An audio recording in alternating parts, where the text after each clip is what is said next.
Bismillahirrahmanirrahim. Assalamualaikum warahmatullahi wabarakatuh. Status harian normal baharu COVID-19. Satu kes dalam kategori 5 dengan 2 kes kini berada dalam kategori 4 iaitu memerlukan bantuan oksigen dan di bawah pemantauan rapi. Kementerian Kesihatan juga maklumkan 130 kes sembuh kemarin.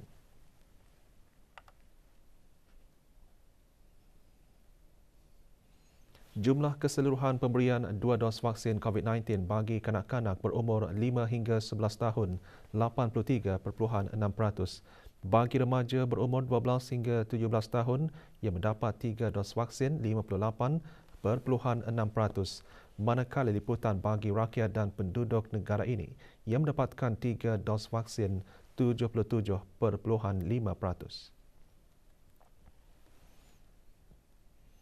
Kepercayaan yang diberikan Gleneagles Jerudong Park JPMC kepada pesakit sebagai pilihan mereka ke arah kehidupan yang lebih baik dan sihat merupakan salah satu penyebab utama kejayaan pusat perubatan berkenaan. Perkara tersebut antara yang digariskan oleh Menteri di Jabatan Perdana Menteri dan Menteri Kewangan dan Ekonomi kedua pada majlis jamuan malam bagi memperingati ulang tahun ke-20 Gleneagles Jerudong Park JPMC. Majlis berlangsung malam tadi di Terindak di Seni di Ibu Negara. Yang berhormat Datuk Seri Setia Dr. Awang Haji Muhammad Amin Liu bin Abdullah selaku pengerusi Lembaga Pengarah Gleneagles Jerudong Park JPMC seterusnya berkata, hasil kejayaan itu juga adalah berdasarkan kepercayaan bahawa pusat tersebut akan terus mengekalkan komitmennya dalam meningkatkan kualiti klinikal, keselamatan pesakit dan kecemerlangan perkhidmatan. Pada majlis tersebut, kaki tangan yang telah lama berkhidmat menerima anugerah perkhidmatan kerja lama. Juga hadir yang berhormat Datuk Seri Setia Dr. Awang Haji Muhammad Isham bin Haji Jaafar, Menteri Kesihatan yang juga ahli Lembaga Pengarah Gleneagles Jerudong Park JPMC.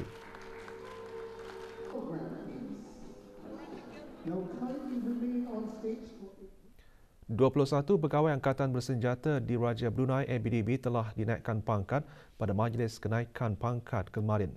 Kenaikan pangkat tersebut adalah atas titah perkenan ke bawah Dunia Maha Mulia Paduka Seri Baginda Sultan dan Di-Pertuan Negara Brunei Darussalam. Majlis diadakan di Mes Pegawai Bolkiah Garrison.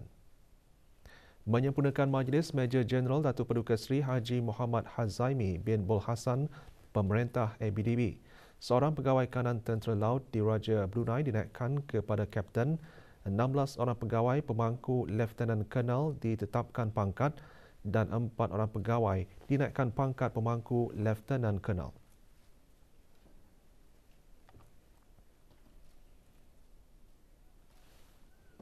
26 individu terdiri daripada 23 lelaki dan 3 perempuan yang berusia dalam lingkungan 22 hingga 49 tahun berjaya dikesan dan ditahan berikutan operasi Pirates yang dilancarkan sejak bulan Julai lalu.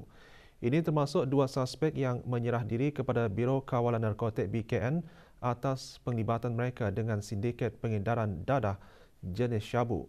Beberapa siri operasi telah dijalankan sepanjang bulan Ogos di beberapa lokasi di daerah Belait, iaitu di Penaga Seria dan Kampung Sungai Liang, Kampung Sungai Besar, Kampung Bukit Beruang di daerah Tutong dan Kampung Lambak Kanan di daerah Brunei dan Muara. Dalam operasi tersebut, BKN berjaya merampas dadah jenis syabu seberat 16.4 gram, wang tunai berjumlah RM38,284.1 ringgit Brunei, $215 Singapura, 90 pound sterling, 106 dolar Amerika dan 1 ringgit Malaysia. Barang kemas, kamera litar pintas, alat timbangan digital dan perkakas untuk menghisap dadah. Individu-individu yang ditahan merupakan ahli sindiket yang berperanan sebagai penjual dadah kecil-kecilan iaitu pusher dadah atau runner dadah serta pelanggan kepada suspek utama sindiket yang ditahan pada hujung bulan Julai lalu.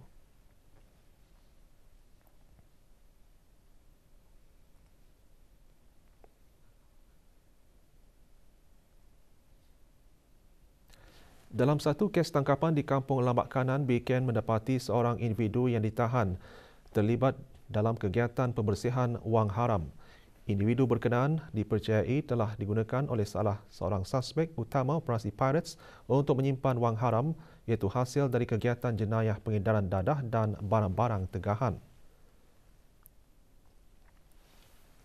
Daripada 26 tangkapan, berikut merupakan suspek yang mempunyai peranan yang aktif dalam sindiket pengedaran ini. Semua tangkapan disiasat di bawah Akta Penyalahgunaan Dadah Penggal 27 dan Perintah Mendapatkan Kembali Hasil Jenayah 2012. BKN merakamkan penghargaan kepada agensi-agensi perisikan keselamatan dan penguatkuasaan atas bantuan dan kerjasama yang diberikan.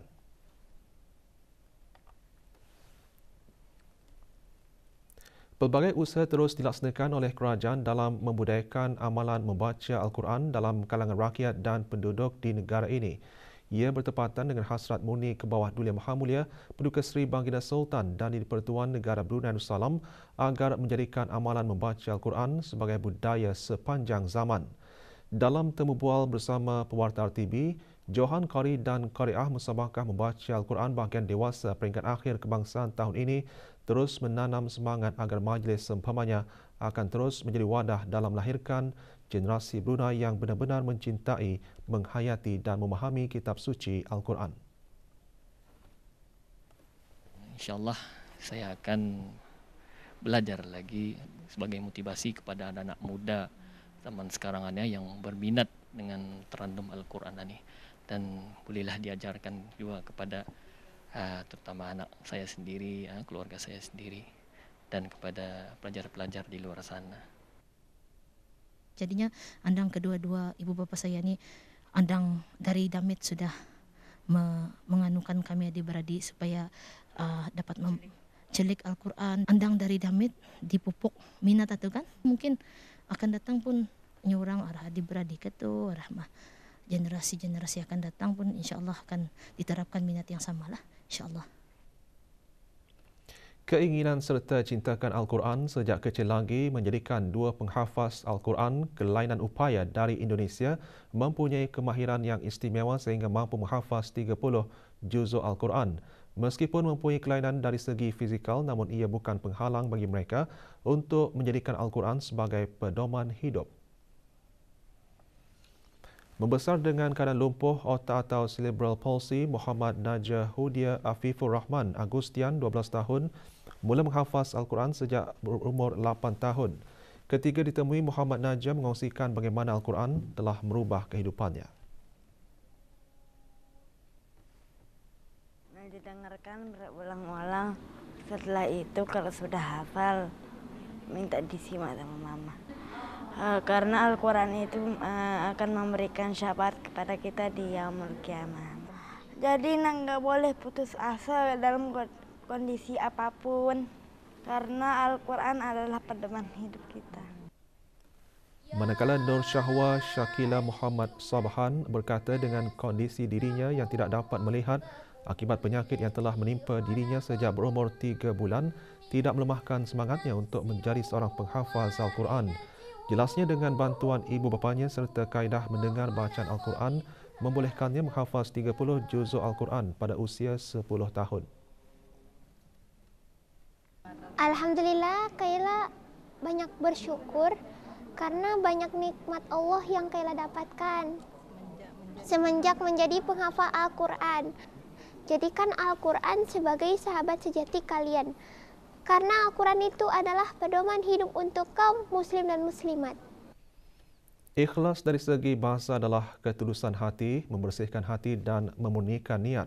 Manakala dari segi istilah pula bermaksud mengerjakan amal ibadat hanya untuk mendapat ridha Allah Subhanahu Wa Taala untuk memperolehi ridanya. Perkara tersebut antara intipati khutbah Jumaat bertajuk Ikhlas Sifat Terpuji. Ikhlas merupakan ibu bagi segala sifat yang terpuji. Hal ini kerana akhlak itu sendiri bermaksud perilaku yang lahir tanpa dipaksa dan semula jadi. Oleh itu, segala kebaikan harus berpusat dan diniatkan kepada Allah Subhanahu wa taala. Adapun sikap dan sifat ikhlas itu mempunyai beberapa ciri yang utama. Antaranya, pertama, menyukai pemberian Allah Subhanahu wa taala kepada manusia lain. Kedua, tidak terpedaya dengan pujian manusia. Ketiga, lebih banyak menilai kekurangan diri sendiri daripada menilai kekurangan orang lain. Keempat, menghindari kemasyhuran. Kelima, berusaha menyembunyikan amal kebajikan. Peserta program Bas Belia 2022 meneruskan aktiviti dengan berkunjung ke daerah Tutong kemarin. Pengisian aktiviti diisikan dengan mengadakan lawatan ke beberapa buah tempat industri pertanian dan destinasi pelancongan di daerah Tutong. Rombongan mulakan lawatan dengan berkunjung ke ladang Labu Licious yang dimiliki oleh Awang G. Kuet Fong serta keluarga dari Majlis Perundingan Kampung Merimbun. Semasa berada di Bintuduh Green Spring Resort, Kampung Lamunin, para peserta dialu-alukan oleh Awang Ajmin bin Haji Meludin, pemangku pegawai daerah Tutong. Juga termasuk dalam pengisian program lawatan ke tempat pemprosesan produk berasaskan minyak kelapa dara dan pembuatan minyak gaharu dihasilkan oleh Majlis Perundingan Kampung Tanjung Maya melalui syarikat angkasa Oud Agarwood. Memberi peluang untuk kita untuk merasa. Boleh cuba. Jangan halang. Ia dapat menambahkan ilmu pengetahuan dalam pelbagai bidang. Program ini juga dapat melatih disiplin diri, mencambah pemikiran minda kami dan mengembangkan kemampuan potensi belia. Di mana kami dapat menimba ilmu pengetahuan dalam setiap lawatan, antaranya pengenalan makanan dan permainan tradisional yang diusahakan oleh Persatuan dan Majlis Perundingan Kampung. Pendaftaran menyertai program Khidmat Bakti Negara PKBN bagi pengambilan ke-11 kini dibuka sehingga 12 November 2022. Bagi memberikan program tersebut, Kementerian Kebudayaan Belia dan Sukan melalui bahagian Khidmat Bakti Negara kini menganjurkan jerayawara PKBN. Dibukakan sehingga Ahad 4 September ini bermula pukul 10 pagi hingga 6 petang. Jerayawara dihasrat memberi peluang kepada para belia untuk berkunjung bagi sesi pendaftaran. Latihan PKBN bagi pengambilan ke-11 akan bermula pada 27 November 2022 sehingga 9 Mac 2023.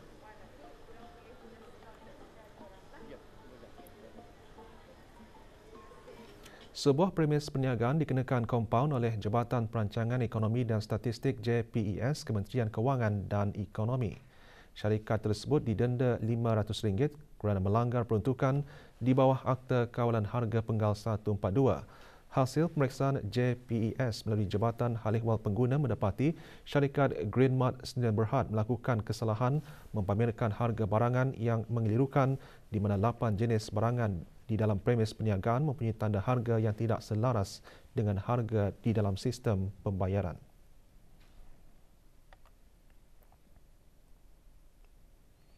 Berita antarabangsa, kaum wanita dan kanak-kanak perempuan di Korea Utara berdepan tekanan berterusan dalam menyediakan makanan bagi keluarga mereka. Pakar Bangsa-Bangsa Bersatu PBB berkata ia berikutan sekatan COVID-19 di negara itu dan penutupan sempadan yang menjejaskan aktiviti perniagaan dan menyebabkan kenaikan harga barangan. Elizabeth Salman, pelapor khas PBB mengenai hak asasi manusia di Korea Utara melahirkan kebimbangan mengenai kesan yang tidak seimbang peraturan COVID-19 negara itu terhadap wanita dan kanak-kanak perempuan ketika dia mengakhiri lawatan pertamanya ke Korea Selatan.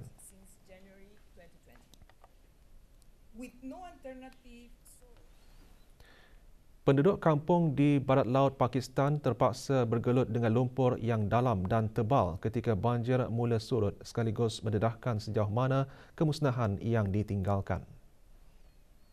Di Janikur, sebuah kampung di wilayah Khyber Pakhtunkhwa, penduduk tempatan berkata banjir telah mengejutkan mereka kali ini. Pihak berkuasa pengurusan bencana kebangsaan berkata hujan monsun dan glasier yang mencair di utara gunung membawa kepada banjir yang telah mengorbankan sekurang-kurangnya 1,200 orang, termasuk lebih 400 orang kanak-kanak. Banjir itu tercetus akibat perubahan iklim dan telah membanjiri kira-kira 1/3 negara Asia Selatan.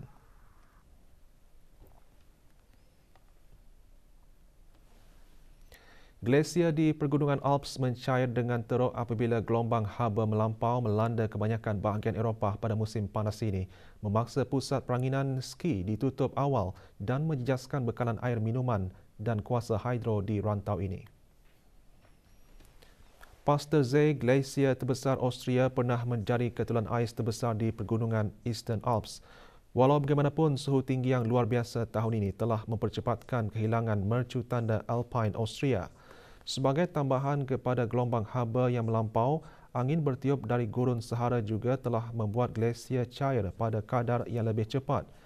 Ketua Pertubuhan Meteorologi Dunia WMO pada Mei lalu memberi amaran bahawa glasier Austria mungkin hilang sepenuhnya menjelang akhir abad ini akibat pemanasan global.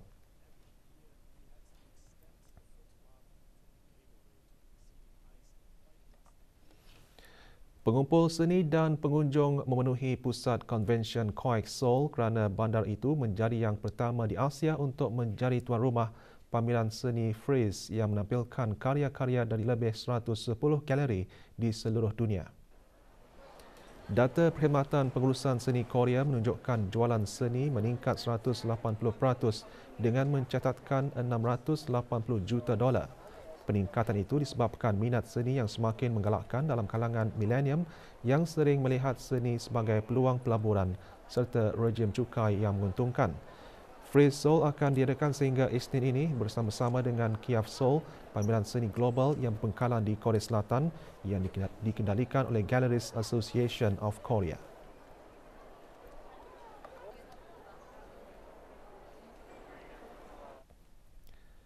Berita sukan, kejohanan golf amatur antarabangsa 2022 kini sedang berlangsung di Kelab Golf Pantai Mentiri. Kejohanan adalah bersempena perayaan ulang tahun Hari Keputeraan ke bawah Duli Maha Mulia Paduka Seri Baginda Sultan dan di Persekutuan Negara Brunei Darussalam ke-76.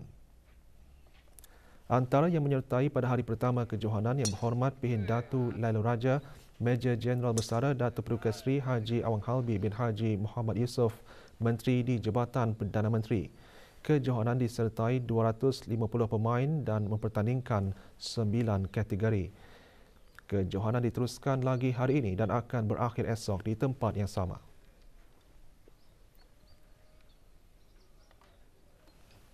Festival Taekwondo Han Madang Brunei 2022, anjuran Persatuan Taekwondo Brunei Darussalam membuka tirainya kemarin di Pusat Belia Bandar Seri Begawan. Festival dirasmikan oleh Yang Dimuliakan Pihin Orang Kaya Pekerma Laila Diraja Datuk Seri Setia Awang Haji Hazair bin Haji Abdullah, Penaung Persatuan Taekwondo Brunei Darussalam.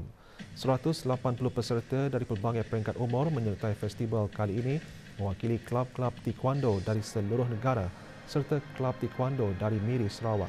Festival 2 hari itu yang mempertandingkan 8 acara akan menutup tirainya hari ini.